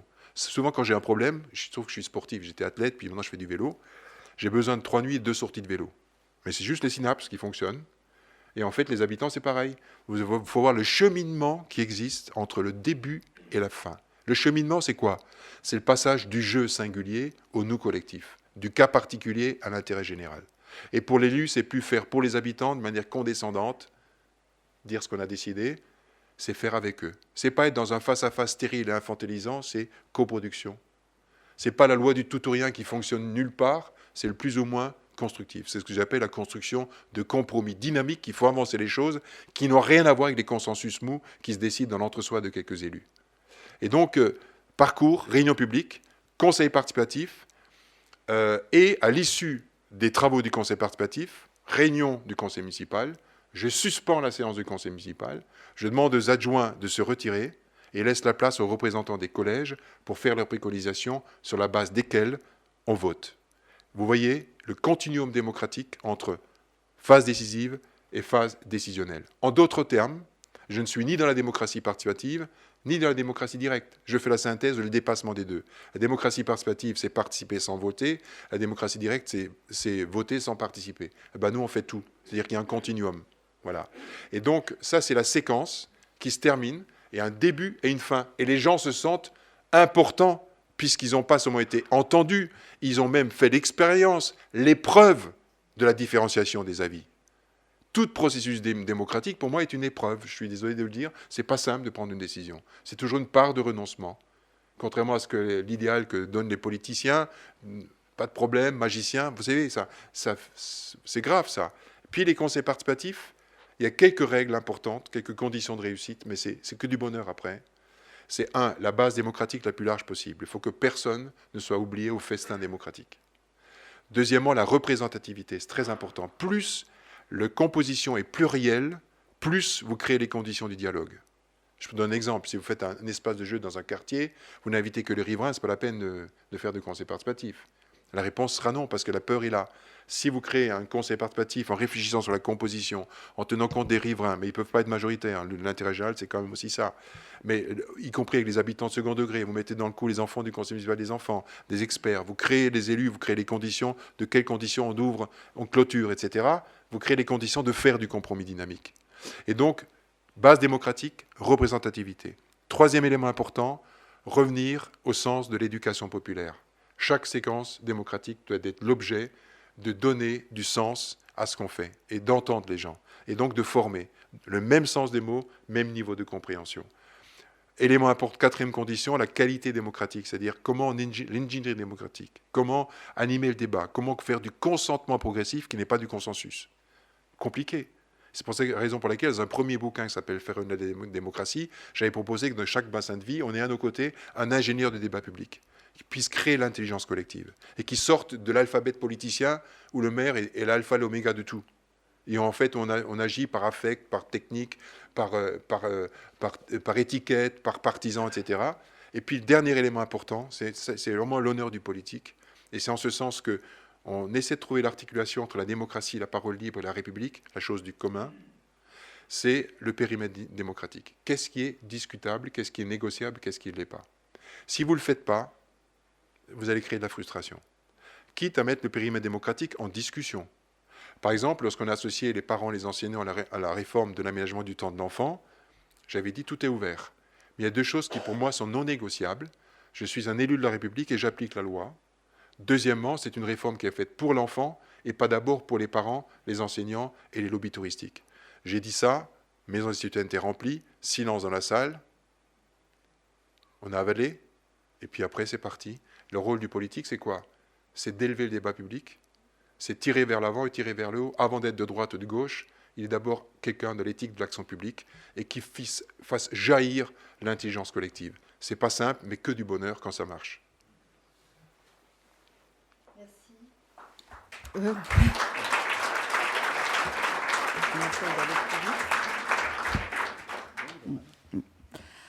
Alors, on aborde le dernier point de cette réunion, c'est la co-responsabilité. Josh Pigalle vient d'en parler. On a un rôle, nous élus, autant que les citoyens. Alors, notre responsabilité est double en ce moment charnière des enjeux climatiques, en ce moment charnière du risque qui fait penser à certains à la fin du monde.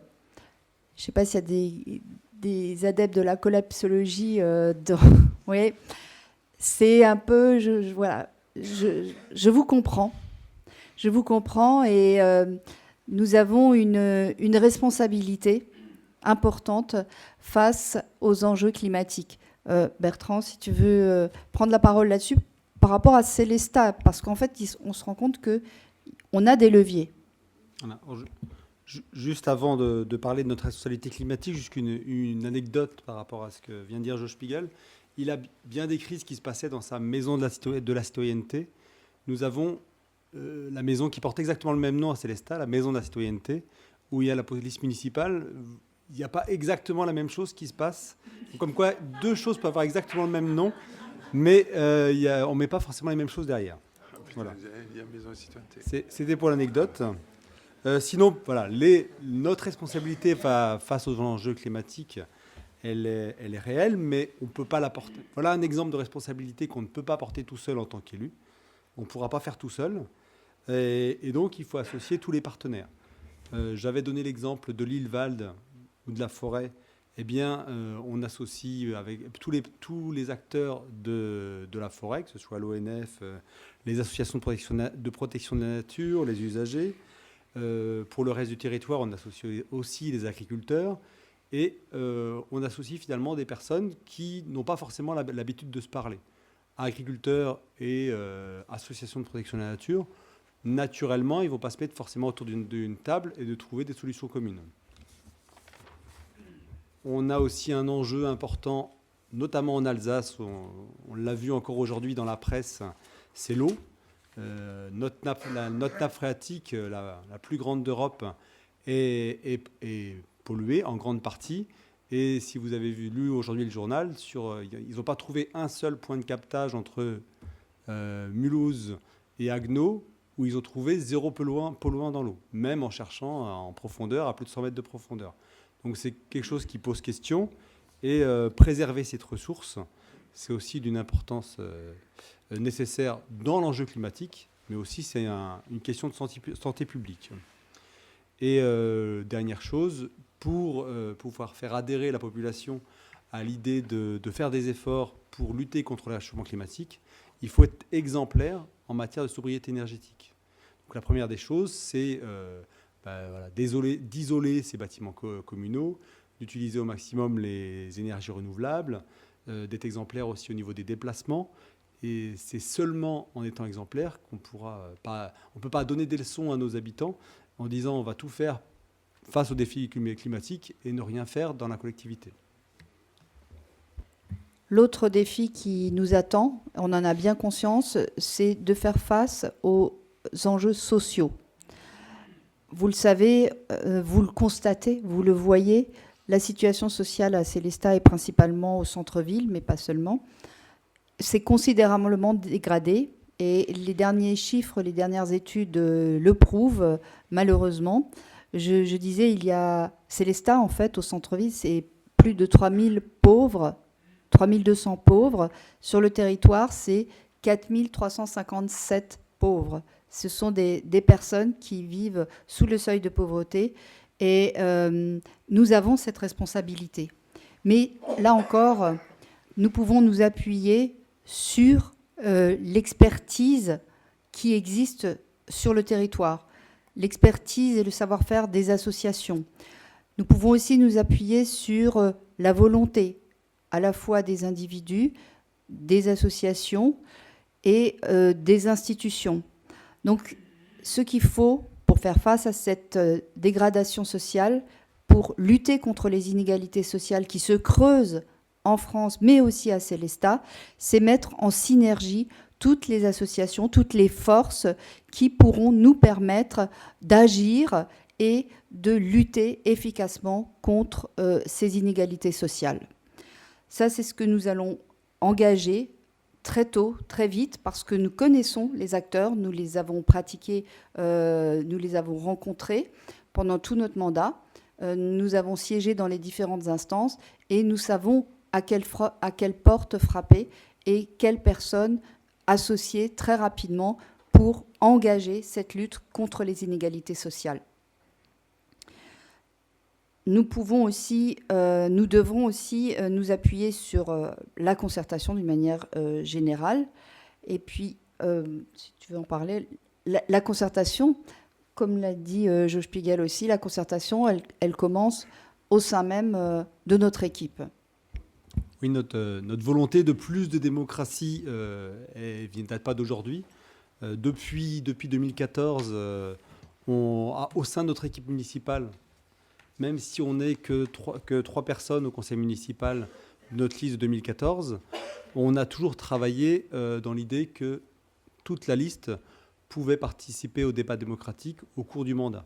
Et donc tous les conseils municipaux auxquels on a participé au cours de ce mandat étaient précédés d'une préparation où tous les membres de la liste ou les sympathisants étaient invités à cette préparation pour déjà prendre connaissance des délibérations et de ce qui est décidé au conseil municipal et aussi donner leur avis sur ces questions-là.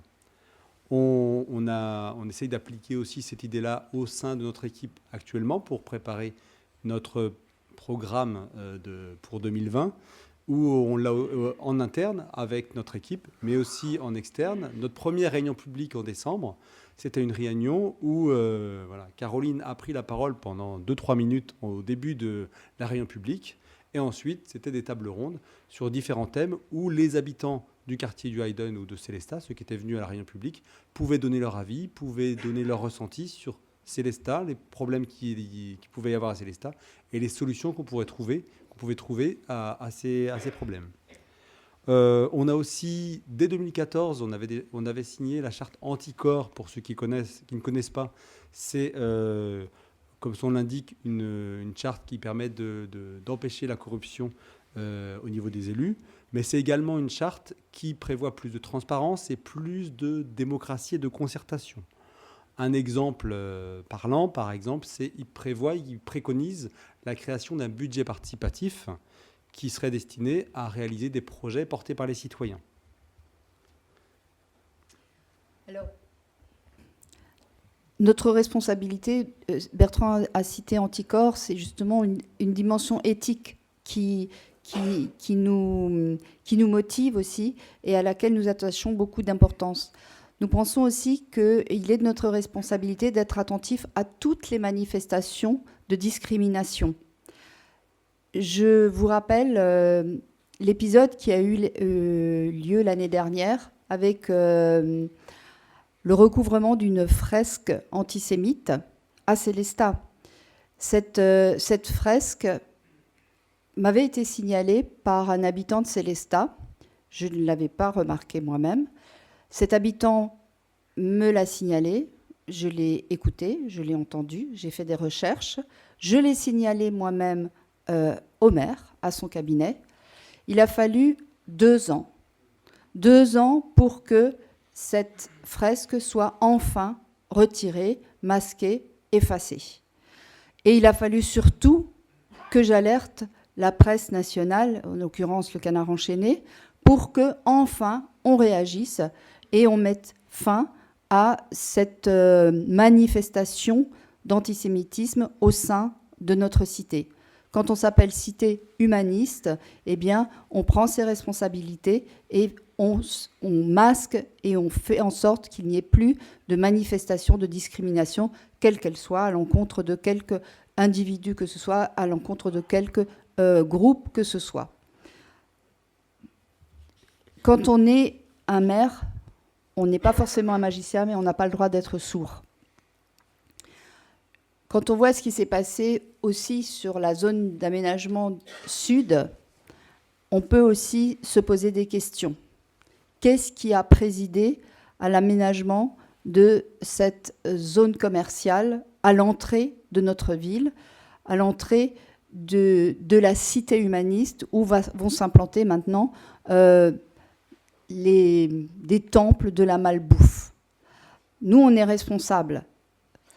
La zone sud a été aménagée de telle sorte que seules des enseignes nationales ayant les moyens de s'implanter pouvaient répondre au cahier de charges.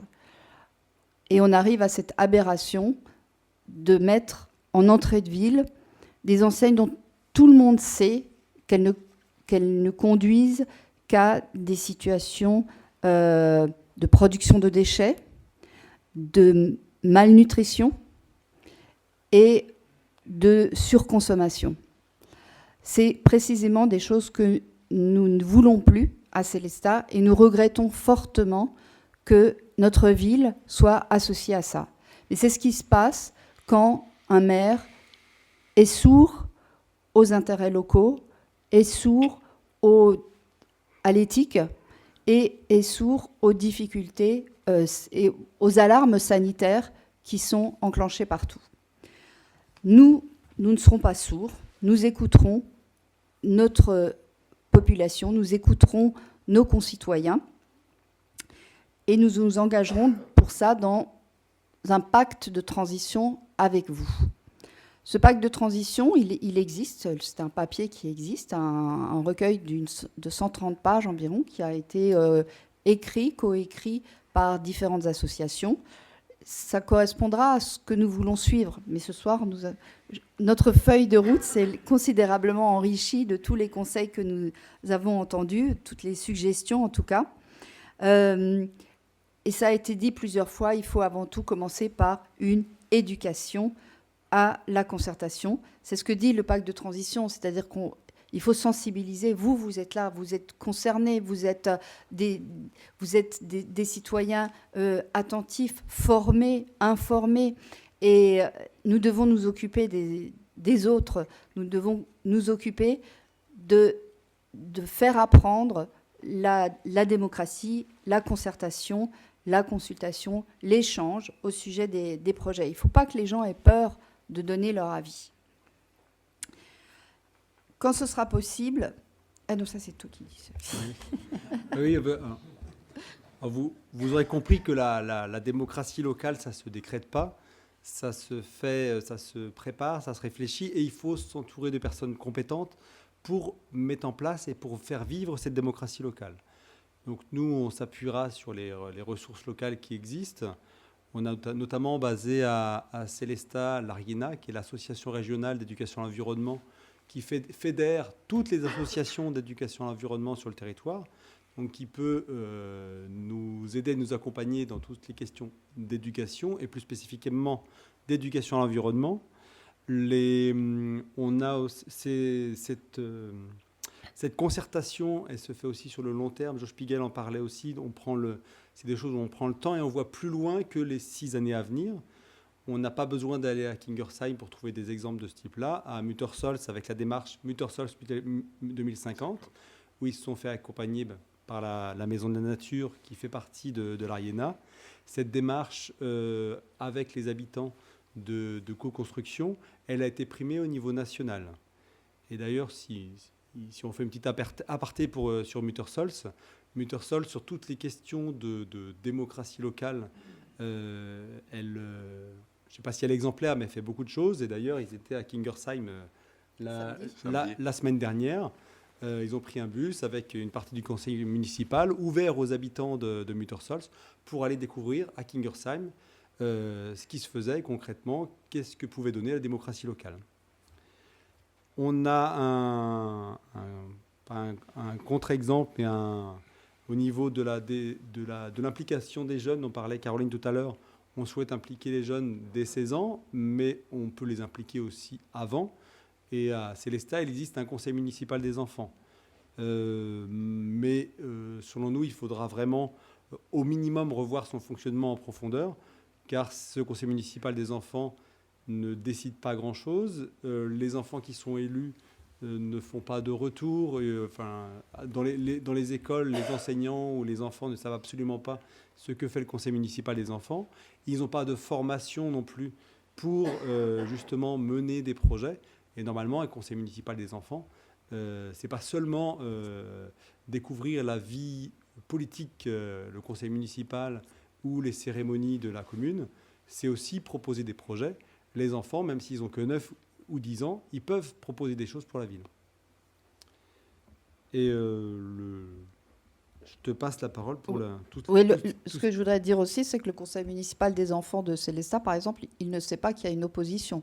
Il ne sait pas ce que c'est que des conseillers municipaux d'opposition, puisqu'il ne voit que le maire et ses adjoints, et que tout va bien. Ils ne se rendent pas du tout compte qu'il y a qu'on peut être d'opposition. Donc ce qu'on veut aussi mettre, et ça on peut s'engager là-dessus, c'est qu'on veut instaurer, comme à Schiltigheim, un budget participatif qui sera ouvert justement, comme à Schiltigheim, à une confrontation avec les habitants. Il faudra plusieurs propositions. Schiltigheim a ouvert un budget de 30 000 €. Nous envisagerons des sommes similaires. Et donc, c'est quelque chose que nous montrons. Je ne sais pas s'il y a ça à Kingersheim, on pourra en reparler.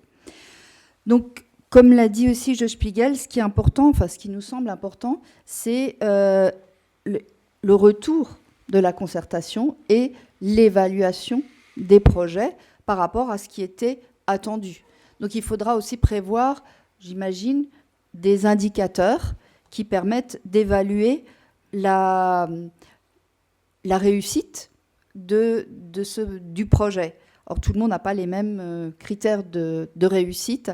Alors, on va peut-être donner encore une dernière fois la parole à Joe Spiegel là-dessus, sur ces questions d'évaluation de critères. Enfin.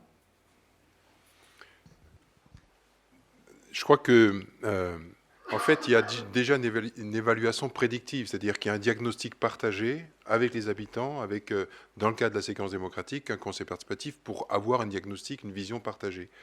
Et après, on co-construit le projet, le programme, on donne sens au programme, on donne un contenu. Et puis le conseil participatif devient, pas toujours, mais le plus souvent sur les projets structurants, un conseil d'évaluation. C'est-à-dire qu'il vient, il garde le contact avec la situation, il évalue la fréquentation, par exemple pour le parc des Gravières, il prend en compte des insuffisances qui ont été avérées.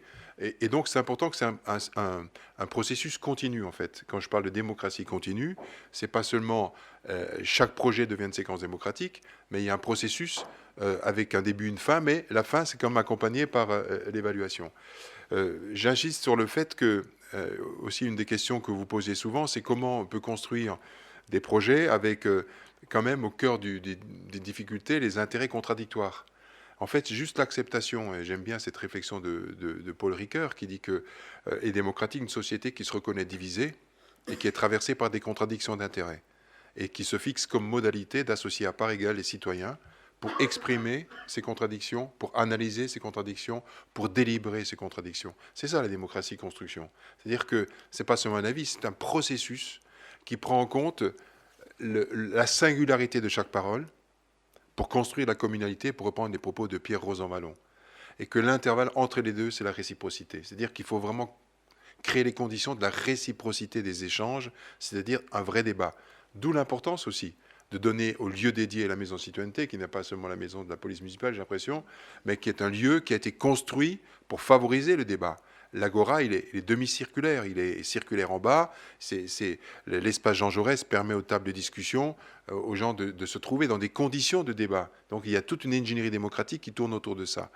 Je vais terminer mes propos pour vous dire que vous avez compris peut-être le pari qui est le nôtre de l'écosystème. C'est pas d'opposer les gens. Et c'est pas d'opposer démocratie de représentation et démocratie de participation. Je considère d'ailleurs qu'il faut redonner du sens. Il faut réenchanter la représentation par la participation des habitants. Mais je crois qu'on a toujours besoin de représentants. Mais la représentation, ce n'est pas seulement un bulletin de vote une fois tous les 6 ans. Je n'oppose pas non plus citoyens, élus, experts, organisations. Je trouve d'ailleurs que les 4 formes de délitement démocratique, ça pourrait être ça. C'est-à-dire que le tout élu, c'est l'oligarchie, ça arrive, y compris dans les communes. Le tout citoyen, ça peut être le populisme. Le tout expert, ça peut être la technocratie. Et le tout organisation, ça peut être le corporatisme. C'est précisément pour éviter ces délitements démocratiques qu'on a mis en place des conseils participatifs qui se font par des affrontements, par des conflits, mais qui sortent par des accords en 2 mots. Et donc ça, c'est important de ne pas opposer. Je n'oppose pas non plus horizontalité et verticalité. Vous savez, les grands thèmes, tarte à la crème, il faut d'horizontalité. Moi, je n'ai jamais vu une contradiction entre l'horizontalité des délibérations et la verticalité d'une décision. L'important, c'est que ça se... Voilà, je suis plutôt sur une diagonale montante. Et puis, je n'oppose pas non plus leadership et participation. En ce sens, que je diffère par rapport à des gens qui n'ont pas encore l'expérience du réel. Et à un moment donné, il y a une incarnation, à condition, comme le dit souvent Patrick Vivray, qui est devenu un ami, qu'on soit dans un leadership de service, et pas dans un leadership dominant. Et on n'est pas dans le pouvoir sûr, mais dans le pouvoir de. Du coup, ça va profondément changer le rôle des élus. Profondément. Je crois que demain, plus que jamais, les élus locaux auront du sens et de l'importance, à condition qu'on change totalement de paradigme. Ils seront dans l'honneur de prendre des décisions parce qu'ils sont amenés à prendre des décisions. Mais avant d'être des décideurs, ils seront des animateurs du processus de décision. Quand je dis ils, c'est eux et leurs équipes. Ils seront toujours producteurs et fournisseurs de services publics et d'équipements publics. Mais ils auront aussi le courage d'une distance par rapport à eux-mêmes pour considérer qu'il y a plein de choses qui vont changer dans la commune grâce aux citoyens et pas forcément par la politique. Les politiques ne sont pas l'alpha et l'oméga de la politique. Et donc, ils doivent être capables d'être des catalyseurs de citoyenneté. Et c'est un des enjeux majeurs d'une capacité, pour reprendre les propos de l'introduction, de bien se reconnaître, prendre la part de distance nécessaire entre le pouvoir faire, le pouvoir citoyen. Dernière chose, peut-être si je peux terminer là-dessus, en fait, on voit bien qu'aujourd'hui, la société est traversée par une défiance terrible et qui peut jouer le jeu des extrêmes, quand je parle d'extrême droite. Je pense qu'il faut redonner de la légitimité aux décisions publiques. Et je pense qu'on a essayé d'explorer 4 formes de légitimité qui me paraissent complémentaires et essentielles. Bien sûr, la légitimité électorale. Mais au-delà de ça, il y a 4 légitimités qui me paraissent importantes. D'abord, la légitimité de la promesse tenue. Je dis ce que je fais et nous faisons ce que nous disons. C'est très important. Les gens en ont marre des promesses qu'on ne peut pas tenir. Et je peux vous dire, après 5 mandats, c'est sans doute de trop, mais je peux me regarder dans la glace, c'est-à-dire qu'avec nos équipes respectives, on a toujours dit ce qu'on allait faire, on a tout fait ce qu'on avait dit qu'on allait faire. Deuxième élément, c'est la légitimité par le résultat, c'est-à-dire l'usage des deniers publics. Qu'as-tu fait de mon argent? Quel est le sens? Comment tu le gères? C'est le résultat. Souvent, les gens me disent, monsieur le maire, vous ne pensez pas que c'est trop cher? Et quand c'est fait, ils me disent, on en a pour notre argent. Il faut entendre ça. Notamment les classes populaires, il faut entendre ça. Et troisième légitimité, c'est par le symbole. Je pense que la politique a besoin de symboles différents. Quand je disais qu'on ne fait plus de coupes et de rubans, c'est un symbole. Il y a 2 autres symboles qui sont très importants. Pendant longtemps, je faisais les vœux du maire. Et j'étais assez content de moi, parce qu'on avait 1000 personnes dans le hangar et tout. Et puis, je le dis souvent, je raconte boutade, mais mon épouse, qui est vraiment très critique, c'est pas mon aficionados. À tel point, d'ailleurs, quand elle me fait remarque, je me mets en colère, et le lendemain, je lui dis, t'as raison. Mais souvent, elle me dit des choses qu'on n'aime pas entendre. On aime bien être flatté par la cour. Mais ma femme ne fait pas partie de la cour. Et un jour, avec beaucoup d'intelligence, elle me dit, et beaucoup de pédagogie, parce qu'elle sait que je peux réagir mal, on a tous nos défauts, elle me dit un jour, Joe, c'est bien tes vœux du maire, mais à ton avis, pourquoi ils sont si nombreux? C'est pour les petits fours ou pour ton discours? Évidemment, la réponse est dans la question. Et du coup, je me dis, mais elle a raison, t'as raison. Quand on travaille sur une démocratie de plein pied, on ne va pas faire un discours de maire devant 1000 personnes pour dire, au fond, parce que j'ai jamais entendu un maire parler mal de ce qu'il fait. Hein. Moi, j'ai jamais vu ça encore. Donc, en fait, cet exercice d'autosatisfaction qui tient compte de compte rendu de mandat pour certains, c'est à bannir. Et donc, on ne fait plus les vœux de Kingersheim, on fait les vœux du maire, on fait les vœux de Kingersheim depuis 2011. Depuis qu'on a décliné le pacte civique localement, ça se traduit sur différentes formes. Cette année, c'était 3 veillées. Le thème, c'était la veillée. Les gens ont rigolé. Ça fait 800 personnes, pas de notable. J'ai cherché ma place comme tout le monde, pas de place réservée. Et voilà, et les gens sont heureux. Voilà. Et puis la dernière, l'autre élément important, je le dis toujours avec beaucoup d'émotion, à la maison de citoyenneté, on accueille les familles et les candidats lycéens et étudiants qui cherchent au boulot l'été et qui pourront remplacer le personnel communal. Et en général, j'ai une centaine de candidats pour 30 postes. 30 postes à condition que les jeunes, en séance plénière, acceptent de partager le temps de travail. Sinon, j'ai que 15 postes. Ils acceptent tous de partager le temps de travail pour passer à 30 postes. Et ils acceptent tous la formule d'égalité de chance et le tirage au sort. Et je peux vous dire que c'est vraiment le regard des parents qui sont là change le regard sur la politique. Ils disent là, le maire, il ne tient pas un discours du 8 mai, du 11 novembre, l'égalité, et puis fait le contraire dans la vie. Il n'est pas pour l'opacité, pour le clientélisme, ce n'est pas ses enfants, les enfants des adjoints qui sont retenus, c'est l'égalité de chance. Et j'ai vu des pères pleurer. Et comme par hasard, c'est le père d'un gamin qui s'appelait Mohamed. Parce que dans d'autres considérations, il n'aurait jamais été retenu. Donc l'égalité, ce n'est pas des discours pour 8 mai et le 11 novembre, c'est dans les faits. Et c'est aussi ça qui fait la légitimité et l'action publique d'un élu aujourd'hui.